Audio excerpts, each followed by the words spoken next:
Joining us now, David Rothkopf, CEO and editor of Foreign Policy magazine, and the author of the piece. David, I'm just doing this because I just need to say the title one more time.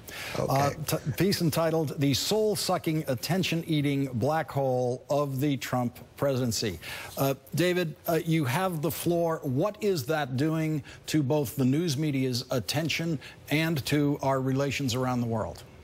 Well, I think Donald Trump's narcissism has fed our own national narcissism, and we can't look beyond the daily scandals that you've been rightly reporting about throughout the show.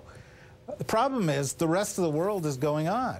You know, in China right now, it's noontime, they're up, they're building their country, they're having their lives. They don't talk about Trump all the time. When they do, they're kind of mystified by it, but they're assuming a leadership role.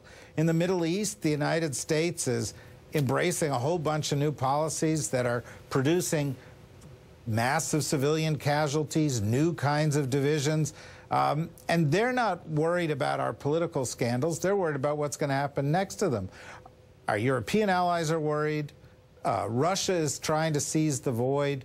We've got a lot of problems, a lot of big things that are going on that we don't talk about in this country because we have this reckless, out of control, inexperienced, ethically compromised, television-eating monster in the Oval Office. When you look at the State Department in this administration, how are they handling the new challenges presented by a world confused by Donald Trump?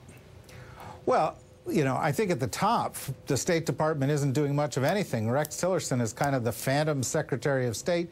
The one trip that he made to Asia was kind of a fiasco at each and every stop. He hasn't appointed high-level deputies into the critical positions where policy is made at the deputies level. There are a lot of good people in the State Department that wish they could be doing more, but right now they're staring down the barrel of 30% or 27% or whatever kind of budget cuts that are likely to eviscerate the programs that we use in order to maintain the peace around the world.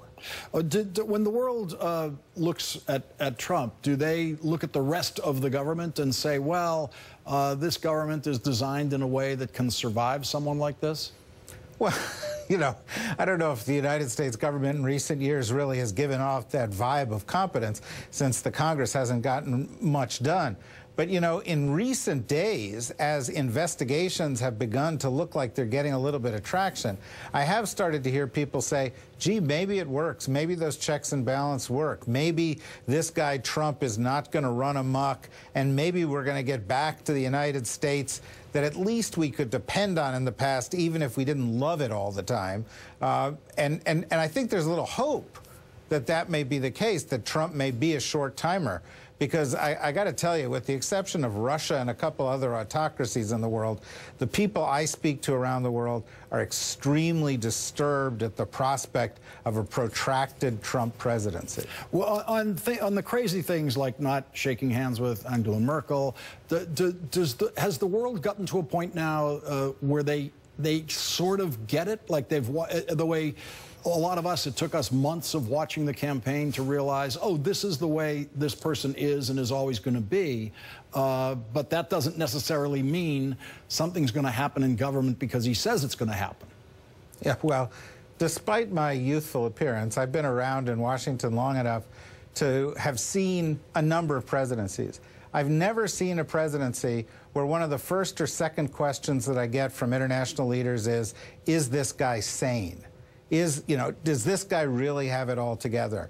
And I have to say, I think around the world, they see the weird stuff, handshakes and that kind of thing, tweet storms like you've seen in the past hour, outbursts, apparently a pathological compulsion to lie, and they think, does the United States have an unhinged president? And I think there's a reason they think that, by the way, because we do have an unhinged president. Sure. So, you know, I got to say, the grown-ups don't look like they're showing up. And so that sort of straw that we were grasping at seems to be dematerializing in our fingers right now. David Rothkopf, thank you very much for joining us tonight. Really, I know you just got off the flight from China. Really appreciate you coming on. Thank you. My pleasure.